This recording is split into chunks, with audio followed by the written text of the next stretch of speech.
Obviously 20 of 20, last game of the year. Coming off a very tough and emotional senior night. A lot of seniors. It's a good night, but it's a tough night. It's a night that I never really enjoy. Obviously, the outcome of the game wasn't what we wanted. Didn't think we played particularly well.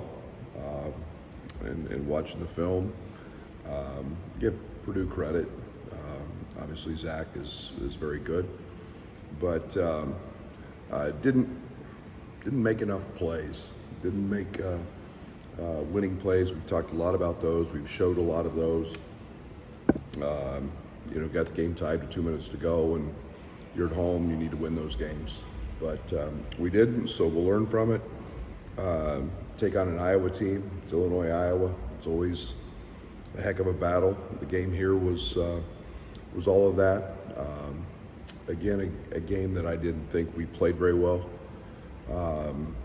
But be a sellout crowd over there, and their perimeter guys are extremely good. Dick's hurt us in the first game. Sanford's coming off a triple-double. And then Perkins has turned into, another one of the great guards that we face in this league, night in and night out. So, they play fast, high scoring, they'll mix up their defenses, and typical Iowa team, and we're gonna have to play well. It seemed like your defensive intensity was really good early against Purdue. Is that something where you try to get that to be the standard? It seemed like it was heightened. It's a shame when playing hard is not the everyday norm. It's a learned skill, and a lot of distractions with senior day. That's why it's my least favorite day of the year. You get too many things going on, and then let alone to have it against the best team in the country. So, but yeah, we did. We played really hard. We guarded. It wasn't the defensive end that was the problem. If you'd have told me before the game that we're going to hold Purdue to 77, I said we're winning. And yet it was, a night that Terrence wasn't very good. Give them credit. At night we didn't get out in transition, but we did guard them, and held Zach to 8 rebounds.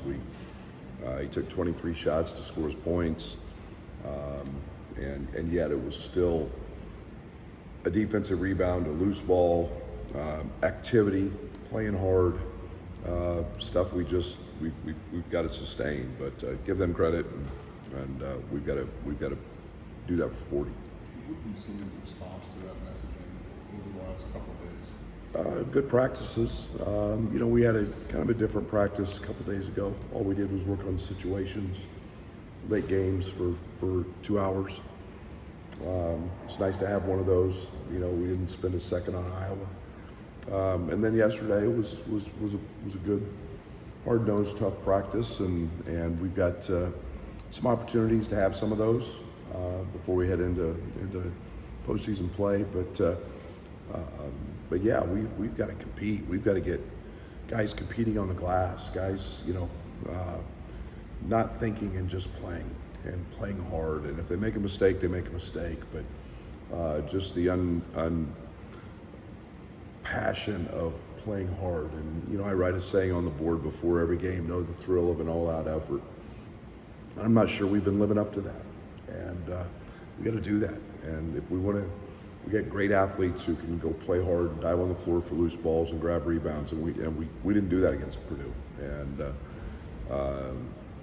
again, it's got to be an unbridled, passionate, play hard, and we did that in practice yesterday. So we'll see if that continues. In your experience this time of year, when a team like Iowa is on the bubble, has a ton to play for, you have to match that intensity, I would assume. Like, how have you gone about that in the past when, not saying you guys don't have anything to play for, but like your seed's locked and, Yeah, I mean, I still go back to this. It's an opportunity to put the uniform on and play a game. And whatever the distractions or whatever the significance, whatever the importance, for us, it's trying to go out and compete. We're putting on the Illinois jersey to go compete and win. And the consequences for them, sure, they're they're on the bubble and they're playing well, and we just saw them 10 days ago. So, playing their senior day in front of their home fans. So there's a lot of factors involved in that. But for us, it's just go compete and win. And we can't forget we're still trying to bump a seed line and keep playing as well as we can play as we move forward. With an older team, are you more just open with those conversations about seed lines, or do you let them kind of explore that possibility on their own? They know where we're at, but we do talk about it. And I think that we start in the fall. With this group, we talked about it a lot. The importance of a bad loss, the importance of margins of victory, the importance of playing your best in games you should win for 40 minutes, and knowing that there's going to be ups and downs in a 20-game league schedule in a league that's as good as the Big Ten. So you've got to got to talk about those things. We don't shy away from them, and this group has to understand the abruptness of the end. There's a lot of veterans out here that may never play basketball again. I guess you kind of mentioned how Illinois, Iowa has been pretty good in the game over the last 7 years. So what do you feel like has made it that in your time? Just really, really, really good players. I think you start. I think both Fran and I are really, really competitive. I've got so much respect for the job that he's done developing players. It was a time when, Luka was an All-American, Kofi and Io were All-Americans. They developed the twins to become All-Americans. We've got guys that are, in that same category. We're fighting for league championships. We're fighting for seedings. It's close. It's a passionate fan base. And it's just one of those that's had every intangible line up for a good rivalry. And it was that before, but I think it's been amped up pretty good because we've both been pretty good and had great players on the court. But in the last couple of conversations with Coleman, he's kind of mentioned his knee. I'm just curious if there's any change of management with that later in the season, or if that's just a treatment. He's got to practice. He's got to recover. He's got to rehab. He's got all spring to figure out how to get that thing, how to get that right. It's it's part of going through a 30-game season and just the everyday aggregate. He was great yesterday in practice, and it's a maintenance issue for Coleman. It has been all year, I think he's in a pretty good spot.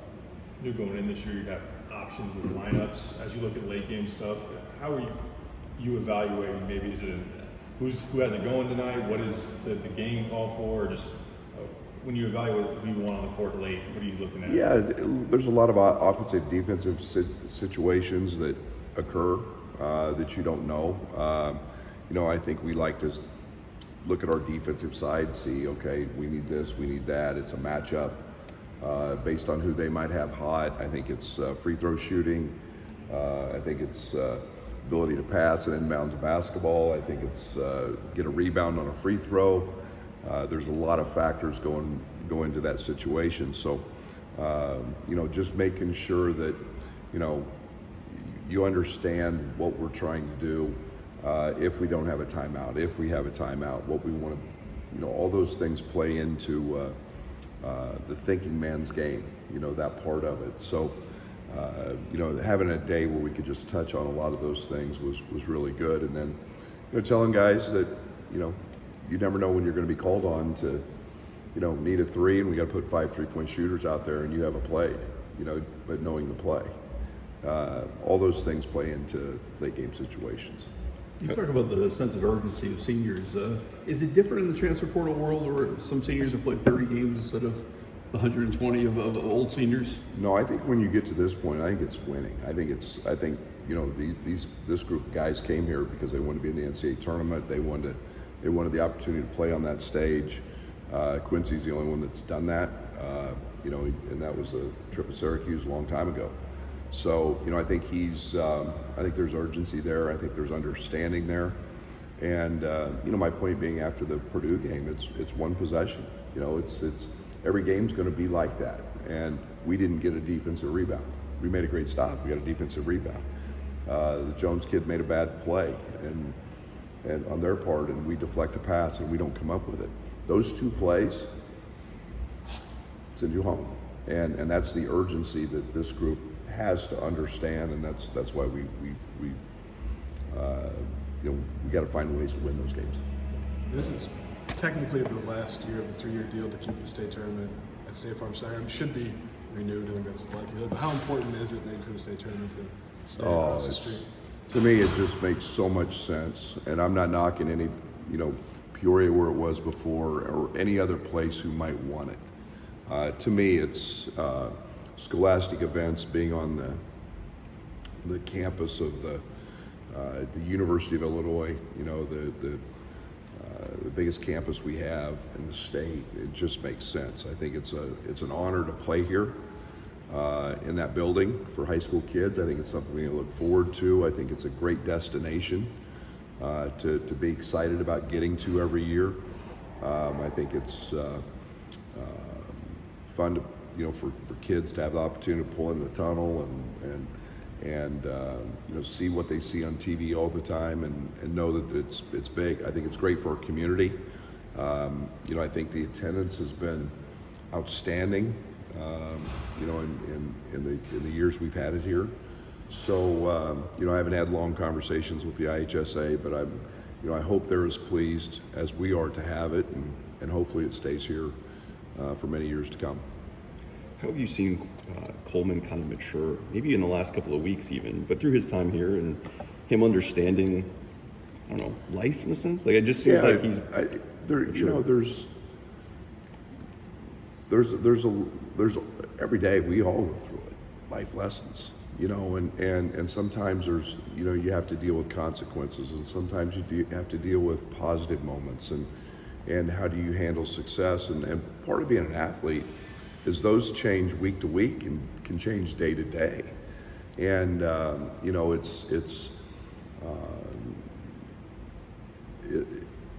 in a very competitive, emotional world, which is sports, you create so many emotions, and being able to handle those emotions, being able to think before you speak, being able to understand the essence of what consequences are for things you say, all those things, that's part of growing up, and we've all been there, we've all done that, we've all had things that make us better. Coleman's basketball journey has been probably the epitome of what it should be for a college student athlete, just the growth and the development on and off. And once you leave here, there's a lot of bills to pay, there's a lot of responsibility coming your way, there's a new job. I think one of the things that we talk to our guys about, they've been chased since they were 12. People chase them all the time, and have always told them how good they are. But the truly great ones do the chasing. And there's no more chasing once your college eligibility is done. And getting guys to understand that and go through that process, that nobody's telling you they need you on this AAU team, or they need you on this high school, or they're giving you this, or giving you a pair of shoes. Now it's real life. And so I think Coleman's development has just been one I would like more people to have to go through. It's what they should have to go through. It's what young boys go through when they become a man. And it's not all participation awards and easy. It's really hard, and it's challenging, and he's handled so much adversity and so much negativity and so much winning and so much failure. It's just the gamut of what life is, and he'll be better for all of that after leaving here. It's just one more about the playing part of we talked about it a lot in the last couple times. Like, do you feel like that's something that's like an issue that's cropped up more of late, or is that like kind of a lingering thing throughout the season? Well, I think guys try to play hard. I think they let thinking get in the way, and I think they let distractions get in the way. And I think it's harder. I think it's a learned skill. I think it's easy to go out and think you're playing hard, and you're truly not. And we want guys to be in the moment. We want guys to live and be as successful as they can possibly be in whatever that moment is. And we've got really good athletes who are capable of just being dominant with their effort, and that's why we didn't get a loose ball. That's why we didn't get a defensive rebound, and it's an effort and a play hard thing, and we've just got to turn it loose. We've got to find that full on out, dive on the floor, win every possession, play hard mentality, and it's my job to get it out of him. Can I ask you one sidebar about Tyler?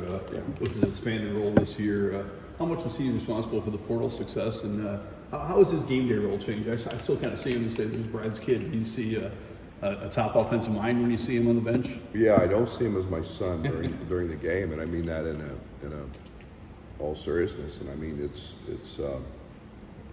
he's made decisions I didn't like very well, or made a call that I didn't like very well. I think offensively he's brilliant. I think he's really good. I think he's really creative.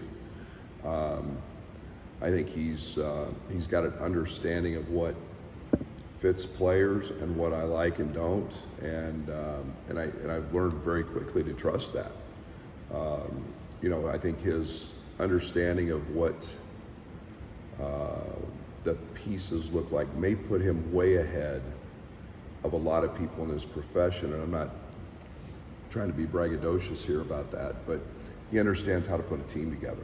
And I think when he was in charge of the portal, and obviously there's a lot of assistant coaches that had big issues in that, but he knew what we were trying to do. And it's not just accumulating talent; it's putting the right pieces together and the pieces that fit us. And I'm happy for him, because on the offensive side he's been not afraid, as maybe a lot of sons would be, and not afraid to come in and say, "Hey, I don't like this. What do you think? Let's change this." And I challenge my staff all the time to be creative and challenge me with new ideas, and he does that. And to his credit and to our credit, we've got the third or fourth best offense in the country, and most of his ideas have worked. Thanks, Brad. Thank you.